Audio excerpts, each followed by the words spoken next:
पूरा लोकल। కరీంనగర్ లో morning walk లో పాల్గొన్న Ponnam Prabhakar TRS party BJP పార్టీలపై విమర్శలు చేశారు. రానున్న పార్లమెంటు దృష్టిలో పెట్టుకుని కాంగ్రెస్ అభ్యర్థిని గెలిపించాలని కోరుతూనే స్థానిక ఎంపీ బండి సంజయ్ని ఘాటుగా విమర్శించారు. దీనితో పాటు గత పాలకులు టీఆర్ఎస్ ప్రభుత్వంలో రాష్ట్రాన్ని భ్రష్టు పట్టించారని అన్నారు. దేశవ్యాప్తంగా మోదీ చరిష్మా తగ్గింది కాబట్టి దక్షిణ భారతదేశంపై దృష్టి కేంద్రీకరించుతున్నారని ఆరోపించారు. నిన్న మానకొండూరు హుజురాబాద్ శాసనసభ నియోజకవర్గాల కాంగ్రెస్ పార్టీ కార్యకర్తల సమావేశాలు ఏర్పాటు చేసిన తర్వాత కరీంనగర్ లోక్సభ సీటు తప్పకుండా కాంగ్రెస్ గెలుస్తుంది అనేటువంటి విశ్వాసం వచ్చింది. ఈరోజు హుస్నాబాద్ సిరిసిల్ల ఉంది, రేపు వేములవాడ చొప్పదండి. ఈ సందర్భంగా ఒకటే, ప్రజలందరూ కూడా నరేంద్ర మోడీ నియంతృత్వ ప్రభుత్వం పోవాలని, మానవతావాది దేశంలో వైషమ్యాలు పోవాలి, ప్రేమ అనురాగాలతో దేశమంతా ఐక్యంగా ఉండాలని భావించే రాహుల్ గాంధీ గారి నాయకత్వం రావాలని కోరుకుంటా ఉన్నారు. దానితో పాటుగా ప్రజలు అసహ్యించుకుంటా ఉన్నారు. ఈరోజు బాండ్ల పేరు మీద, ఎలక్ట్రల్ బాండ్ల పేరు మీద వివిధ సంస్థల ద్వారా నల్లధనాన్ని తీసుకోవడానికి ఎలక్ట్రల్ బాండ్ రూపొందించడం ప్రధానమంత్రి గారు చెప్పడం అంటే నేరుగా అవినీతిని ప్రోత్సహిస్తున్నట్టే అనే మాట ఈరోజు యావత్ దేశం మాట్లాడుకుంటా ఉంది. ఎక్కడైతే గట్టిగా ఉన్నామని చెప్పుకునే ఉత్తర భారతదేశంలో బీజేపీ కోటలు పగులుతుంటే దక్షిణ భారతదేశం మీద ఉద్దేశపూర్వకంగా ప్రత్యేకించి అమిత్ షా ఇక్కడ నిఘా పెట్టి అన్ని ఏర్పాట్లు చేస్తామని చెప్తున్నారు. అయినప్పటికీ ప్రజలు తెలంగాణకు సంబంధించి 10 సంవత్సరాలుగా భారతీయ జనతా పార్టీ, అది విభజన హామీలు కావచ్చు లేదా 10 సంవత్సరాల ప్రభుత్వంలో తెలంగాణకు సంబంధించి రొటీన్గా వచ్చేటువంటి కార్యక్రమాలు తప్ప ఒక్కటి కూడా, ఒక విద్యా సంస్థ కావచ్చు, ఒక వైద్య సంస్థ కావచ్చు, ఒక పరిశ్రమ కావచ్చు, ఏది కూడా తెలంగాణ ప్రజలకు ఈ కేంద్ర ప్రభుత్వం నుంచి రాలేదు. మీరు వచ్చిందంటే చూపేయమని అడుగుతా ఉన్నాం. నిన్న కిషన్ రెడ్డి గారు రాష్ట్ర స్థాయి పార్లమెంటు అభ్యర్థిగా అక్కడ ఒక పవర్ పాయింట్ ప్రజెంటేషన్ చేసినారు.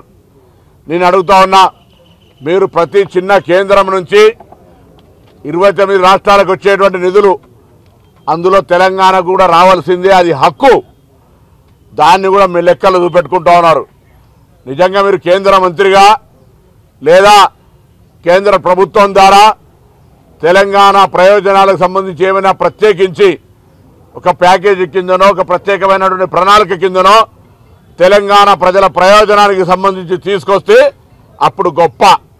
అవేం లేకుండా రొటీన్గా వచ్చే బాత్రూములకు, ఉపాధి హామీ పథకాలకు, సబ్సిడీలకు దేశం మొత్తం 29 రాష్ట్రాలకు కామన్ స్కీమ్ కింద వచ్చే పైసలను లెక్కబెట్టి చెప్తే అది మీ అవివేకానికి నిదర్శనం. అందుకే ఇలా ప్రజలంతా తప్పకుండా మార్పు కోరుకుంటా ఉన్నారు. టీఆర్ఎస్ పార్టీకి సంబంధించి ఇప్పటికే ముఖ్యమంత్రి గారు నిన్న, మాజీ ముఖ్యమంత్రి గారు నిన్న మాట్లాడి చూస్తే ఆయన ఫ్రస్ట్రేషన్ స్పష్టంగా అర్థమైంది. ఆయన గడవలో ఒక ఎమ్మెల్యే ద్వారా 20 మంది ఎమ్మెల్యేలు కలిసిరట. ఈ ప్రభుత్వం కూలిపోతుందట. కాంగ్రెస్ ప్రభుత్వం ప్రజాపాలన అందిస్తూ ఉంది. ప్రజా పరిపాలన, ప్రజాప్రభుత్వం ఇది. ఎన్నికైన మొదటి రోజు నుంచే ఈ ప్రభుత్వం కూలుతుందని పిల్లి శాపనార్థాలను పెడతానే ఉన్నారు. అటు భారతీయ జనతా పార్టీ ఒకవైపు, ఇటు టీఆర్ఎస్ ఒకవైపు, రెండు కూడా ఒకే మూసలో పోసినట్టుగా రైతుల సమస్య గురించి మాట్లాడినా, ప్రభుత్వం కూలిపోతుందనే అంశం గురించి మాట్లాడినా, లేదా రేవంత్ రెడ్డి గారు బీజేపీలో కలుస్తారనే మాట గురించి మాట్లాడినా, వీళ్ళిద్దరు కూడా కూడబలుకొని అన్నదమ్ముల్లాగా ఒకటే మాట మాట్లాడుతారు. ఒక ఆయన ముందు మాట్లాడుతారు, ఒక ఆయన మధ్యాహ్నం మాట్లాడుతూ ఉన్నాడు. నేను అడుగుతా ఉన్నా, ఇలా రైతులకు సంబంధించి కేసీఆర్ గారు నిజంగా రైతుల మీద ప్రేమ ఉంటే భారతీయ జనతా పార్టీ 3 నల్ల చట్టాలు తెచ్చినాడు, వ్యతిరేకిస్తున్నట్టు చేసి మళ్ళీ మద్దతు ప్రకటించినావు. అంతేకాదు, ఇలా బీజేపీ ప్రభుత్వం రైతులకు పెన్షన్ ఇస్తానది, రైతులకు సంబంధించి గిట్టుబాటు ధర 2 చేస్తానది. కానీ 22 పంటలకు ఆనాడు కాంగ్రెస్ పార్టీ ఇస్తే 10 సంవత్సరాలు 23వ పంటగా మీరు ఒక పంటను కూడా చేర్చలేకపోయినారు. ఇవాళ మీరు రైతుల గురించి మాట్లాడుతూ ఉన్నారు, రైతుల మీద మొసలి కన్నీరు గారుస్తూ ఉన్నారు. కాంగ్రెస్ పార్టీ అంటేనే రైతులు, రైతులంటేనే కాంగ్రెస్ పార్టీ. తప్పకుండా వచ్చే ఆగస్టు నెల నుంచి వాళ్ళకు 2 లక్షల రూపాయల రుణమాఫీ చేయడంతో పాటుగా వచ్చే వర్షాకాలం సీజన్లో 500 రూపాయల బోనస్ ఇస్తామని బల్ల గుద్ది మా ప్రభుత్వం చెప్తా ఉంది. ఇప్పటికే ఉచిత బస్సు ఇచ్చినాం, గ్యాస్ సిలిండర్లు ఇచ్చినాం, ఫ్రీ ఎలక్ట్రిసిటీ 200 యూనిట్లు ఇచ్చినాం, ఆరోగ్యశ్రీ ఇచ్చినాం, ఇందిరమ్మ ఇండ్లు ఇచ్చినాం, రేషన్ కార్డులు ఇస్తా ఉన్నాం. భవిష్యత్తులో మేము ఇచ్చిన వాగ్దానాలన్నీ అమలు చేసే బాధ్యత మాది. మీరు సంవత్సరానికి 2 కోట్ల ఉద్యోగాలు ఏవి, 15 లక్షల నల్ల ధనం ఏది, లేదా ఈరోజు మీరు చెప్పినట్టుగా రైతుల ఆదాయం రెట్టింపు ఎక్కడైంది, వాళ్ళకి పెన్షన్ ఎక్కడుందో చెప్పమని అడుగుతా ఉన్నాం.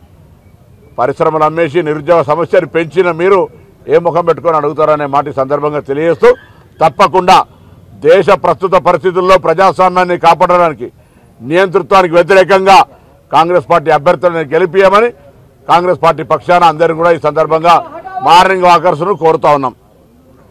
మీ దేహం ఎంత గట్టిదనం అవసరమో ఈ దేశానికి రాబోయే కాలంలో అటువంటి గట్టి ప్రభుత్వం అవసరం.